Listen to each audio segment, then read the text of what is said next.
So next up is Reason Thus Liberty commented on one of the Reddit threads that I posted this video in, and it gave a list of sources on free market articles on healthcare. The first of which is a fantastic article by the Mises Institute, which I wish I had prior to starting the research for this video, because it is fantastic.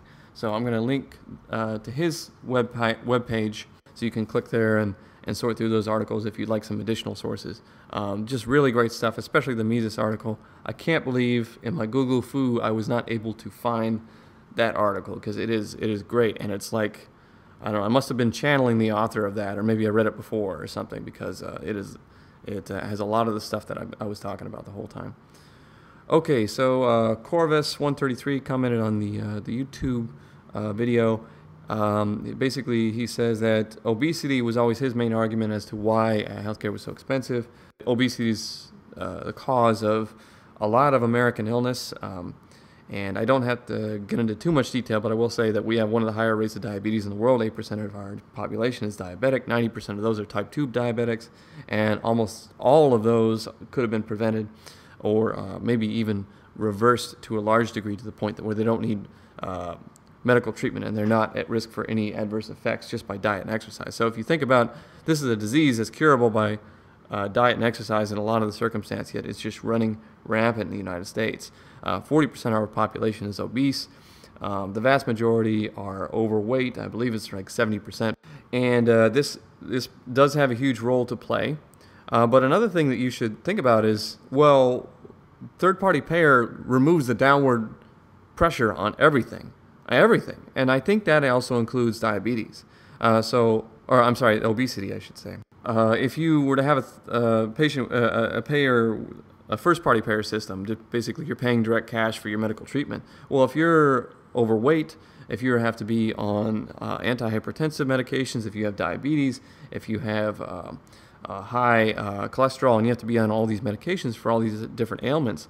Now, these medications are actually very cheap nowadays because of the things that Walmart, aka the free market, has done. But still, if you wanted to get off medications, if you wanted, potentially your insurance premiums could be lower if you weigh less. I know that life insurance is lower for people who are not as big. If you wanted to do basically you have no financial connection as it is via third-party payer, and first-party payer would bring that connection back. So it would be more expensive to be obese from a healthcare standpoint, so therefore fewer people will be obese, because as we all know, incentives matter, and there are no exceptions. I mean, if you had a first-party payer system, there would be downward pressure on all those prices as well, so the cost of being obese would be less. However, since you'd be paying more of it, fewer people would be obese, and it would cost less to be obese at the same time. So it's kind of a double win situation. Next up is TinHao on Reddit, and I'm not going to go through all of his thoughts, but he seems to think that I did not properly address some issues. Like, for instance, he describes what the government does as purchases a service from the free market, or he describes it private sector. But I like to say free market, and so that way I can say that he's totally wrong. Because, I mean, it's true that this is the private sector, technically speaking, with the hospitals and the physicians and the pharmacies and everything like that. Technically they're all parts of businesses, and the government's paying for those services. But I point out in my response, which I'll link to below, that this arrangement between the government and the quote-unquote private sector, in addition to the fact that it's distorted by third-party payer in general from the tax code and things like that. So, I mean, basically we have this like extremely inefficient, in fact, private sector that's been manipulated by the government as it is. This other third-party payer known as Medicare and Medicaid come in, and they do their own manipulation in and of themselves. So what they do, they pick what prices they want to pay. They pick what times they want to pay. Sometimes they'll just stop paying. In addition, there's a lot of, when you make a deal with the devil, as it were, to take Medicare patients, which again, Medicare and Medicaid, it's 50% of all the healthcare dollars out there. If you don't accept Medicare, you're going to have serious financial difficulties. It's very difficult to have a practice that's cash payer. A lot of people are doing it, and I think that's great. I really want to do that when I get out of residency here, but unfortunately, it's just not doable for most people because the money's in people who visit you often, and those are the old people, and all the old people have Medicare.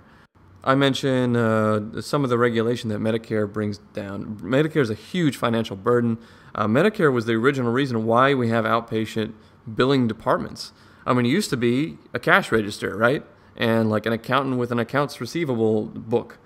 Now it's all that stuff, sometimes sent out to billing companies or something like that, but also you have to individually audit your own charts and make sure everything's filled out and all the T's are crossed and I's are dotted and everything's filled out in such ways that it have all the buzzwords in the proper position. And really, it messes up documentation too. I spend all my time documenting in a way that Medicare will properly interpret my charts. But if I do the bare minimum that they require, which is really going to take up a lot of my time, I try to write good records, but if I just do what they want, I'm going to have like a garbage note on people. It'll not really describe what's going on with a patient at all. You couldn't decipher what is going on with a patient based on these notes sometimes. They're terrible. I mean, what I think is doctors should be able to write their own level of complexity that they're willing to put up with. I mean, I think this regulatory burden, if you really experienced it, does nothing to help anybody apart from it helps Medicare not pay for a lot of things because they find every reason to not reimburse. And they'll sort through your chart, find one misplaced word or something not put in the right place. And if it happens too much, even if it's a bunch of innocent mistakes, even if I just don't like reading regulations all day and so I mess up a lot, they could even call it fraud and charge you. I believe the current fine is $20,000. That's the going rate on a misdotted I or an uncrossed T or something. It's a lot worse than you'd imagine. Because of Medicare regulations, it's changed the interaction between medical students and residents and the patients. I did an essay called Intern Hell that's available on latewire.com that describes a lot of this. And basically, you're producing doctors they're not ready to be doctors coming out of the medical schools anymore. It used to be they had a lot more responsibility, and then going through internship, they had a lot more responsibility there. Medicare caused a cutback in both medical education as far as your ability to delegate responsibilities to medical students and interns. And then in addition to that, just going up the scale, like when you graduate residency now, you're ready to practice, but you're not nearly as ready as you could be. So basically, we're kind of kicking the can down the line. So we're already having a situation where healthcare practitioners, well, specifically doctors, because PAs and nurse practitioners, of course, don't have residencies, and they have half as much medical schooling. Doctors graduate in a mountain of debt, having given up nearly their entire 20s to become a physician. They don't have as much skills, and they weren't able to start as early. So I encourage you to read my essay on it. It goes into a lot better, and also I had researched a few points that I have since forgotten.